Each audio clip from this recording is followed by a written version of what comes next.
살아계신 주님 앞에 그 은혜 아래에 살아갑니다. 다 같이 사도신경하심으로 우리의 신앙을 고백하시겠습니다.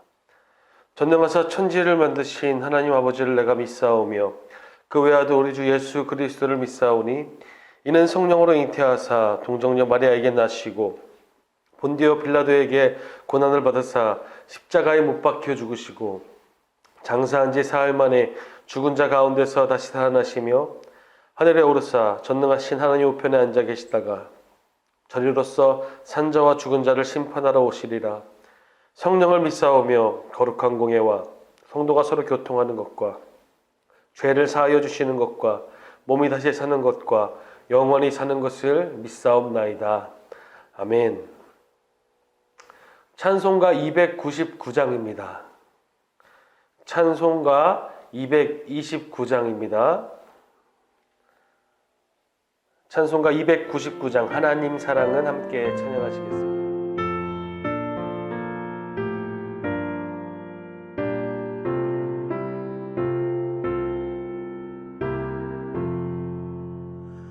하나님 사랑은 온전한 참 사랑 내 맘에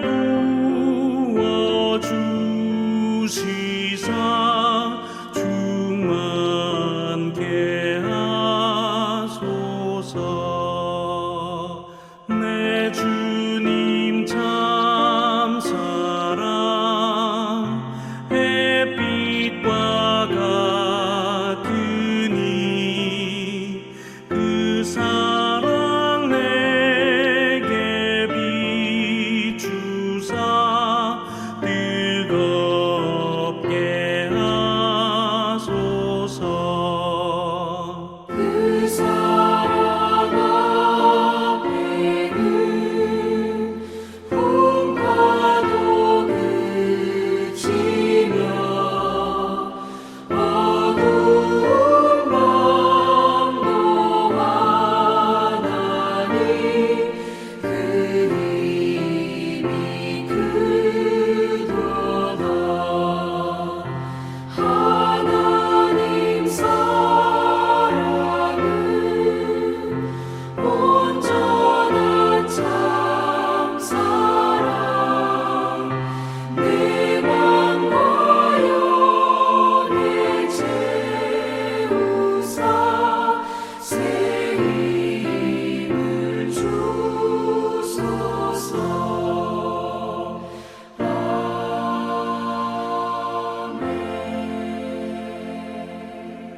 아멘. 오늘 함께 나누신 하나님의 말씀은 요한복음 4장 27절에서 34절까지 말씀입니다. 요한복음 4장 27절에서 34절까지 말씀 우리 한 목소리로 말씀 보도록 하겠습니다. 요한복음 4장 27절 34절까지 말씀입니다. 27절입니다. 이때에 지자들이 돌아와서 예수께서 여자와 말씀하시는 것을 이상히 여겼으나 무엇을 구하시나이까 어찌하여 그와 말씀하시나이까 묻는 자가 없더라. 여자가 물동이를 버려두고 동네로 들어가서 사람들에게 이르되 내가 행한 모든 일을 내게 말한 사람을 와서 보라. 이는 그리스도가 아니냐 하니 그들이 동네에서 나와 예수께로 오더라. 그 사이에 지자들이 청하여 이르되 랍비여 잡수소서. 이르시되 내게는 너희가 알지 못하는 먹을 양식이 있느니라. 지자들이 서로 말하되 누가 잡수실 것을 갖다 드렸는가 하니 예수께서 이르시되 나의 양식은 나를 보내신 이의 뜻을 행하며 그의 일을 온전히 이루는 이것이니라. 아멘. 제게는 잊지 못할 경험이 하나 있습니다. 은혜로운 경험이 아니라 저 또한 상처가 되는 경험이 있습니다. 어떤 분이 처음 교회에 나오게 되었었는데 어떤 이유에서인지 한 권사님이 그 처음 나온 분에게 살면서 듣기 힘들 정도의 욕설과 비난, 비방으로 그분에게 상처를 주었습니다. 그리고 며칠 뒤 그 상처받은 그분이 그 분노 때문에 교회 사무실에 들러서 한참 울분을 토해냈습니다. 신앙이 전혀 없는 분이 겨우 예수님을 알고 싶어서 왔는데 상처만 받고 돌아가고 상처만 받고 울분을 토해내는 것입니다. 한숨이 절로 나왔습니다. 아니, 이런 표현이 더 어울릴 것 같습니다. 땅이 푹 하니 꺼지는 느낌이었습니다. 그 권사는 나름 기도하는 분이셨습니다. 나름 예수 잘 믿는 분 같았는데 어찌 그럴까 싶었습니다. 그 비방과 욕설, 그것을 내뱉은 이유가 무엇이었냐면 그 교회 처음 나오신 분이 시장통에서 소주와 술을 판다는 이유에서였습니다. 그런 사람이니까 교회에 나오면 안 된다라고 욕을 한 것입니다. 그 울분을 전해 듣는 순간 저는 그 권사를 원망하기 시작했습니다. 제 속에서 분노가 끌어올랐습니다. 할 수만 있으면 똑같이 욕을 해주고 싶었습니다. 어째서 예수 믿는 사람이 어떻게 그런 상처를 줄 수 있는가 도통 이해되지 않았습니다. 신앙생활을 어떻게 했길래, 어떤 가면을 쓰고 있길래 세상과 교회의 모습이 이렇게 다를까? 제 안에 비판과 비난의 말들이 생기기 시작했습니다. 그러던 순간에 순식간에 또한 제가 말로 뱉진 않았지만 제 마음으로 생각으로 그 권사를 향한 온갖 부정적인 것들을 생성해내는 것을 발견하게 되었습니다. 정죄하고 미워하는 마음, 분노하고 욕해주고 싶은 마음, 그것들이 제 속에 섞여서 분노하게 되었습니다. 우리 예수님 말씀에 마음의 음욕을 품은 자마다 간음한 것이라 말씀하십니다. 이것이 죄의 결과, 행동으로 나타난 그것을 말하는 것이 아니라 우리 마음의 동기가 문제라면, 우리의 마음의 동기가 시작됨이 문제라면 그것이 죄라는 것을 주님은 꼬집으셨습니다. 그런 비난이 일어나는 제 마음을 먼저 회개하는 경험을 하게 되었습니다. 여러분, 이런 일, 우리 마음에 일어나는 비난, 미움, 분노, 죄의 동기에 관한 것은 모두 우리 모두에 관한, 우리가 모두가 겪을 수 있는 일입니다. 그 깨달음 때문에, 제가 그 동기가 잘못됐다는 깨달음 때문에 순간 회개하며 저에게 울분을 토하는 그 분께, 상처로 인생 자체가 흔들리는 그분께 이렇게 전했습니다. 조심스럽게 이야기했습니다. 제가 한 말씀 드려도 괜찮을까요? 제가 다 죄송하고 답답합니다. 그 권사님이, 그분이 왜 그렇게 말씀하셨는지 저는 잘 모르겠습니다. 이해할 수도 없습니다. 그러나 제가 분명하게 말씀드릴 수 있는 것은 우리 예수님은 절대 그런 분이 아닙니다. 우리 예수님은 그런 분이 아니십니다. 예수님이 어떤 분인지 조금이나마 아는 저는 그분에게 우리 예수님은 그렇지 않다고, 우리 예수님은 그렇지 않다고, 우리 예수님은 그런 분이 아니시라고, 우리 예수님은 그런 분이 아니시라고 5번이나 이야기했습니다.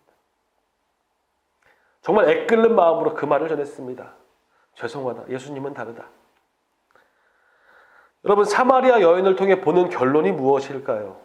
그것은 이것입니다. 예수님은 끝까지 우리에게 다가오시는 분이십니다. 오늘 27절 말씀 같이 읽어보실까요? 27절입니다.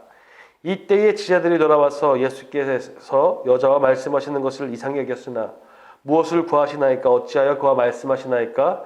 묻는 자가 없더라. 예수님의 방법은 연약한 사람, 그 사마리아 여인, 그 사마리아 사람을 찾아가는 일이었습니다.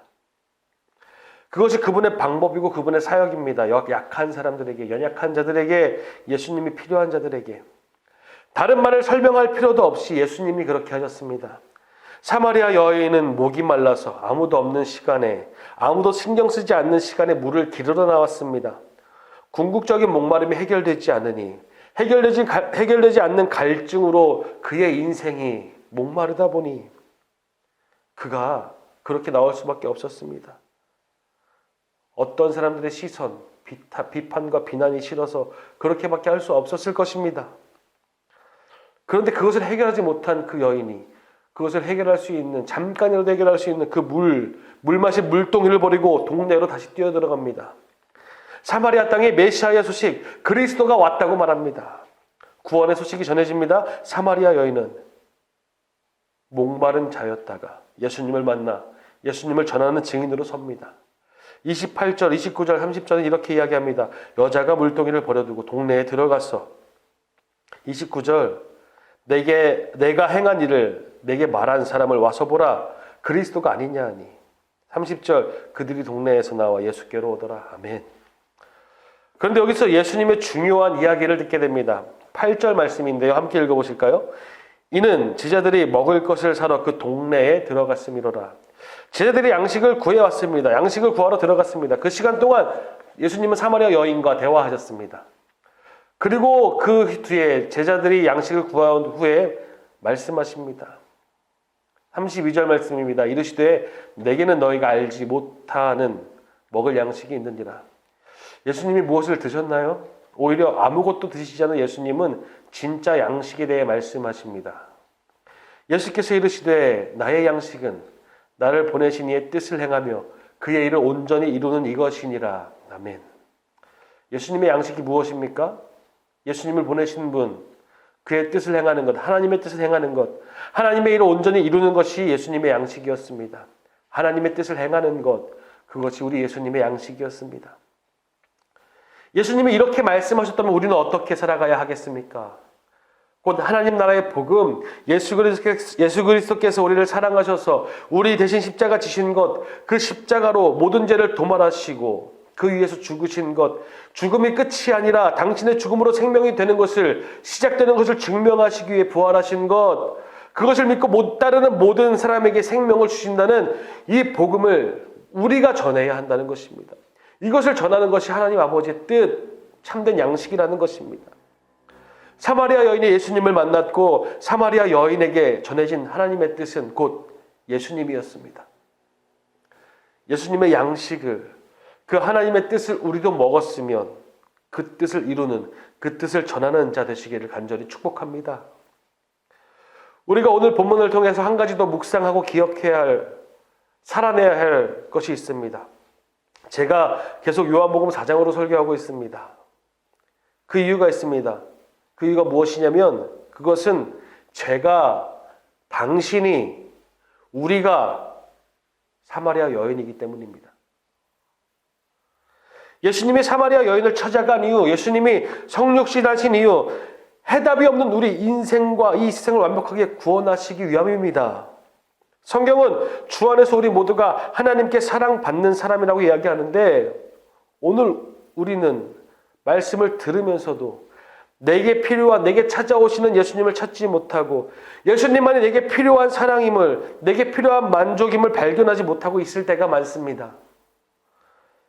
그리고 우리는 다른 사마리아 여인을 찾아 정죄합니다. 판단합니다. 험담합니다.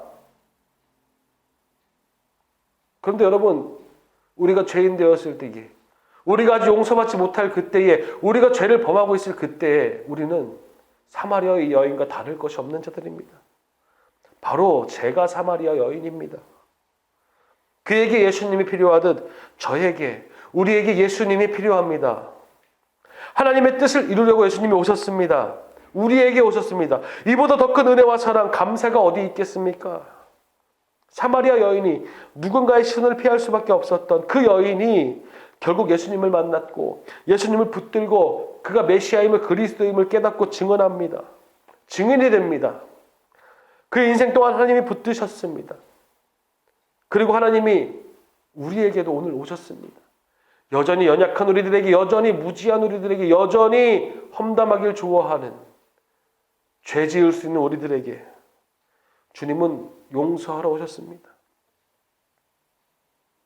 여러분에게 오신 그 하나님께 우리 오늘은 모든 문제를 맡기고 우리 안에 생명의 샘이 되시는, 사랑이 되시는 그분의 뜻을 이루며 사시는 예수님과 동행하시는 하루 되시기를 간절히 축복합니다. 기도하겠습니다. 살아계신 아버지 하나님, 오늘 우리가 주님을 바라보며 사마리아 여인을 찾아가신 주님을 통하여 내가 사마리아 여인과 같았음을 고백합니다.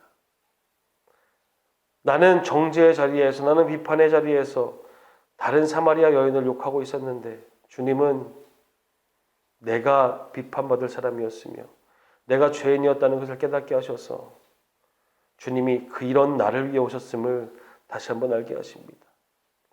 하나님, 오늘 우리가 살아가는 것이 다른 사마리아 여인을 생성해내는 것이 아니라 사마리아 여인 되었던 우리의 존재를 기억하여서 다시 한번 그 사랑에 반응하며 생명 되신 주님 앞에 나아가는 시간 되게 하여 주시고, 간절히 바라기는 주님이 필요한 세상을 향하여 사마리아 여인과 같이 남아있는 자들을 향하여 주님이 진짜 만족이시다, 주님이 진짜 사랑이시다, 주님이 진짜 생명이시다, 주님이 진짜 해결하신다는 것을 전하며 살아갈 수 있도록 인도하여 주시옵소서.